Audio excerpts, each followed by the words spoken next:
एक और पॉइंट प्रभु ने दिया है जो बहुत ही प्रभावशाली है। और अक्सर इन बातों में बहुत चिड़चिड़ापन और बहुत सारी लड़ाई झगड़े और बहुत सारे तनाव मेरे प्रिय लोगों में आ जाते हैं। और इस बात को लेकर कई लोगों के घर टूटे हैं। इन बातों को लेकर मेरे प्रिय लोगों कई रिश्ते खराब हुए हैं। इन बातों को लेकर मेरे प्रिय लोगों शैतान ने बड़ा ही तनाव लोगों के घर में डाला है। तो मैं आपके सामने जो एक पॉइंट रखना चाहता हूँ, 5वां पॉइंट है पति और पत्नी के लिए। और ये 5वां पॉइंट बहुत ही महत्वपूर्ण है, जिसके द्वारा परमेश्वर मेरे प्रिय लोगों हमें कुछ अलग बात सिखाना चाहता है। देखिए, दुनिया में ये होता है, लेकिन उसमें प्रभु चाहता है कि हम एक दूसरे पर भरोसा रखें। देखिए, 5वां पॉइंट है मुश्किल समय में विश्वास करना, एक दूसरे का बोझ उठाना। क्या करना है? मुश्किल समय में विश्वास करना और एक दूसरे का बोझ उठाना। जैसे कि वचन हमें सिखाता है, गलतियों अध्याय 6 और वचन 2 में लिखा गया है, एक दूसरे के बोझ को उठाओ। हालेलुया! एक दूसरे के बोझ को उठाओ।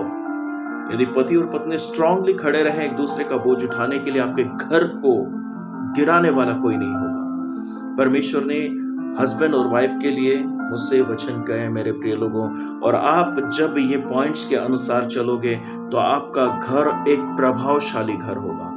आपका घर जैसा किसी का घर नहीं होगा। तो देखिए मेरे प्रिय लोगों, हमारा परमेश्वर कितना महान है। पति पत्नी के लिए, बच्चों के लिए, सेवकों के लिए, हर एक व्यक्ति के लिए वो प्रभावशाली वचन उसने दिए हैं। देखिए, एक उदाहरण मैं आपको बताना चाहूंगा।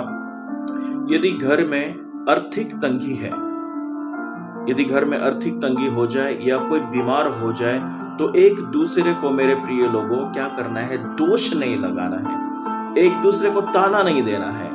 जब हम एक दूसरे को दोष लगाते हैं तो दोष लगाने वाली आत्मा और बहुत ही मजबूती से काम करना शुरू कर देती है, और जब उसको रास्ता मिल गया तो घर में घुस जाती है।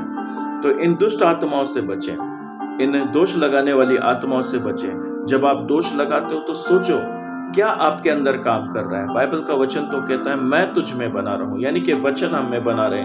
तो जब बीमार होता है, जब हम, आपको पता है विवाह के समय, शादी के समय हम लोगों के सामने वादा करते हैं, कलीसिया के सामने वादा करते हैं, परमेश्वर के सामने वादा करते हैं, क्या? कमी में, घटी में, बीमारी में, अमीरी में, गरीबी में, हर बात में मैं तुम्हारा साथ दूंगा, तुम्हारा साथ दूंगी। तो वो वादे हमें यहाँ याद रखने। जब हम रेगुलर लाइफ में जीते हैं तो वहां पर हमें ये वादे याद रखने। कौन से वादे? कि जब कोई आर्थिक तंगी हो तो अपने जीवन साथी को परेशान ना करें, हर बात को मैनेज करने की कोशिश करें, दोष मत लगाइए। बीमार हो जाए तो बीमार के समय पर परमेश्वर का वचन कहता है एक दूसरे का ख्याल रखो, एक दूसरे को बनाओ, एक दूसरे के से प्यार करो मेरे प्रिय लोगों। प्रेम ही है ना, बिना दवाई के आपके बीमार साथी को ना चंगा कर देगा। क्योंकि बाइबल का वचन कहता है, परमेश्वर का वचन कहता है कि क्या है? दवाई की तरह वचन काम करता है। तो वचन के अनुसार आप जियोगे तो आपका जो साथी है बीमार, वो भी चंगा हो जाएगा यीशु के नाम से। इतनी ताकत है प्रभु के नाम में। देखिए, एक और मैं बात आपको बताना चाहूंगा। दोष नहीं लगाना है, गलती नहीं निकालनी, कुछ भी नहीं बोलना है मेरे प्रिय लोगों। आपको एक दूसरे का ख्याल रखना है और एक दूसरे का हाथ पकड़कर घुटनों पर जाकर प्रार्थना करना है। देखिए, जब आप ऐसा करोगे तो आपके जीवन साथी को शक्ति मिलेगा। जो भी मतलब बीमार है या फिर दुखी है, उसको शक्ति मिलेगा, ताकत मिलेगा, रास्ता मिलेगा, उसको एक उम्मीद जगेगी कि कोई तो मेरे साथ खड़ा है। आप दोनों एक मन होकर, एक चित्त होकर मेरे प्रिय लोगों याद रखिए, प्रार्थना कीजिए।